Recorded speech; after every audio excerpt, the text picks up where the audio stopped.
সুসমাচার 5 অধ্যায় বলছে যিশু জিহুদিয়ার একটি পর্বত উপস্থিত হয়েছিল। সেখান থেকে যিশু জেরুসালেমের মেজদারের নিকটে একটি পুষ্করিণী ঘাট আছে, সেখান থেকে যিশু যাচ্ছিলেন। সেই ঘাটটার নাম ছিল, ইব্রীয় ভাষায় সেটির নাম বৈৎসদা, আর সেটি ছিল 5খানা চাঁদনি ঘাট। সেখানে এমন একটা জায়গা ছিল, সেখানে সব রকমের রোগীরা, অসুস্থ, খঞ্জ, ল্যাংড়া, লুলা যত ব্যক্তি ছিল তারা সেখানে বসে থাকতো। কখন স্বর্গদূত এসে সেই জলটাকে নাড়িয়ে দিয়ে যাবে, আর যেই জলটা নাড়িয়ে দিয়ে যাবে, প্রথমে যে সেই জলে ঝাঁপ দেবে সেই তৎক্ষণাৎ সুস্থ হবে। তাই সেখানে ঈশ্বরের বাক্য বলছে 38 বৎসর ধরে একটা রোগী ওখানে পড়ে থাকতো একটা খাটের মধ্যে।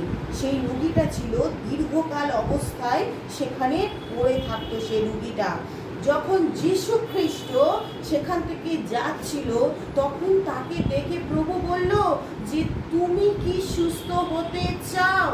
আমাদের জীবনেও এমন এমন সমস্যা যেগুলো দীর্ঘ 10 বছর, 20 বছর, 5 বছর, 3 বছর ধরে পেন্ডিং পড়ে রয়েছে, যার কোনো উত্তর নেই, যার কোনো সলিউশন আমরা খুঁজে পাই না। কিন্তু যিশু বলছে আমি পথ, আমি সত্য, আমি জীবন। আমার দিয়া না গেলে তোমরা পিতার রাজ্যে গিয়ে পৌঁছতে পারবে না।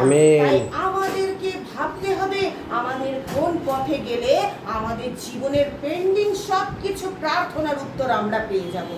অনেকে আছে যাদের শরীরে দীর্ঘ 20 বছর, 30 বছর রোগ বসতি করছে, তারা কোনো সুরা খুঁজে পাচ্ছে না।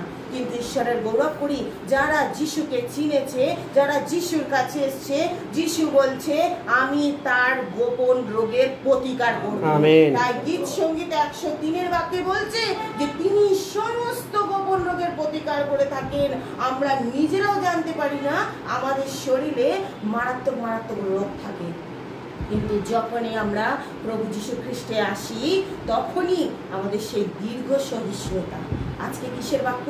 দীর্ঘ সহিষ্ণুতা, মানে দীর্ঘদিন অপেক্ষা করে থাকা কোনো প্রার্থনা, কোনো বিষয়, সেটা যিশু কি বলছেন আজকের দিনে? আমি তোমার উত্তর দেব। আজকে ছোটুদার জীবন ঈশ্বর মিরাক্কেল ভাবে কার্য করলো। তার আজকে 18 বছরের 20 বছরের সেই প্রার্থনা, তার ভাষা তার জীবন থেকে সরে গেছিল। আজকের 4র্থ দিনে দীর্ঘ সহিষ্ণুতার দিনে ঈশ্বর কি করলো? সেই দীর্ঘ সহিষ্ণুতার বাঁধ ভাঙলো, এবং ঈশ্বর সেই বাঁধ ভেঙে তাকে আবার সেই পবিত্র আত্মার বরদান তার মধ্যে নামিয়ে। আমি মহান ঈশ্বরের গৌরব করি যে তিনি আমাদের প্রতিটা প্রার্থনা প্রত্যেক শুনছেন, প্রতিনিয়ত তিনি শুনছেন। তিনি বলছেন তোমরা চাও আমি তোমাকে দেব। তোমাদের কিসের লজ্জা, কিসের অভাব? মানুষ দেখবো অনেকে আছে প্রভুর মধ্যে আসে, মুখ বন্ধ করে তারা বসে থাকে। যিশু বলছে তোমরা যদি কথা না বলো পাথরেরা চিৎকার করে উঠবে। আমাদেরকে কথা বলতে হবে। আমাদের পিতা বলছে আমি তোমাদেরকে দত্তক পুত্র তার আত্মা দিয়েছি, আমি তোমাদেরকে আর দাস বলি না, এবার তোমাদেরকে আমি বন্ধু বলছি, সন্তান বলছি, সহভাগিতার সহোদর আমি তোমাদেরকে বলছি। বলছে আমার পিতার কাছে অনেক জায়গা আছে, অনেক ব্লেসিং আছে, তার স্বর্গের রাজ্যে কোন জিনিসের অভাব আছে? সবকিছু তিনি বলছেন তার কাছে সম্ভব, আমাদের চাইতে দেবে। আজকে বিগত 3 বছর ধরে আমি একটাই প্রার্থনা, প্রভু তুমি আমায় ব্যবহার করো, আমাদের স্বামী স্ত্রীকে তৈরি করে তোলো। ঈশ্বর মহান, তার গৌরব করি। তিনি জানতেন এই পেন্টিকস্ট থেকে তিনি আমাদেরকে ব্যবহার করবেন। তাই তো অনেক চেষ্টা করেও আমরা তার রাজ্যে এর আগে এগোতে পারিনি, কেননা আমাদের দীর্ঘদিনের প্রার্থনা। তিনি জানেন যে আমার সন্তানকে উপযুক্ত সময় আমাকে নিযুক্ত করতে হবে। আমেন। তার বাক্য আমাদের জীবনে আজকে সিদ্ধ হলো, তার জন্য মহান ঈশ্বরকে ধন্যবাদ করি। তাই তো এখানে বলছে আর সেখানে একটি লোক ছিল, সে 38 বৎসরের রোগী।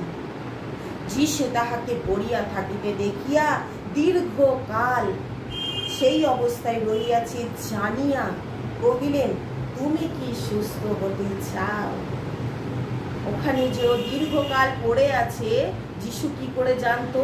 যিশু বলছে আমি অন্তর্যামী ঈশ্বর, আমি হৃদয় অনুসন্ধানকারী ঈশ্বর, যে একবার আমাকে ডাকে, ও প্রভু আমার ডাকে সাড়া দাও, দাউদ সন্তান দয়া করো।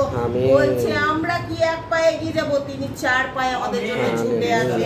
ঈশ্বরের গৌরব করি যে তিনি আমাদের জন্য নিজের অমূল্য রক্ত ঝরিয়েছেন, শয়তানের কাছ থেকে আমাদেরকে কিনে নিয়েছেন, বহু মূল্য বিলিয়ে দিয়ে আমাদেরকে চাঙ্গাই দিয়েছেন তিনি। তার জন্য ঈশ্বরকে ধন্যবাদ করি।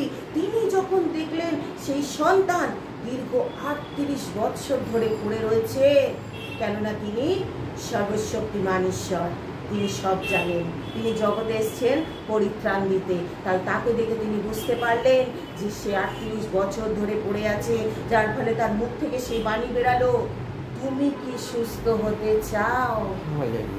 এটা আমাদেরও বলতে হবে, হ্যাঁ প্রভু, আজ আমি সুস্থ হতে চাই, আজ আমি উদ্ধার পেতে চাই।